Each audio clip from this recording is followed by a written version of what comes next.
Okay, we're going to take a look at this word problem that includes bearing and trigonometric functions. An airplane is flying 600 miles per hour at a bearing of 58 degrees. So we're going to make this our starting point. Bearing measures a little bit differently than the traditional angle. A traditional angle starts with 0 here and then goes this direction, right? Bearing starts from the north and goes this direction. So 58 degrees would look something like this. And from the starting point, it would be going 600 miles per hour. 58 degrees is here. So that means to get this angle down here, we subtract 90 minus 58 and we get 32 degrees. We're trying to figure out this dimension right here, how far north this is.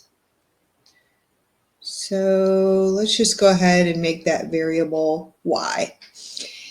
Now, to figure out a distance, we have miles per hour and we have hours. We actually have to figure out what that distance is. So 600 miles per hour times 2.5 hours.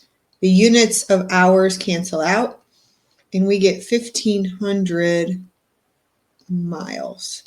So let's change this now to a distance of 1,500 miles.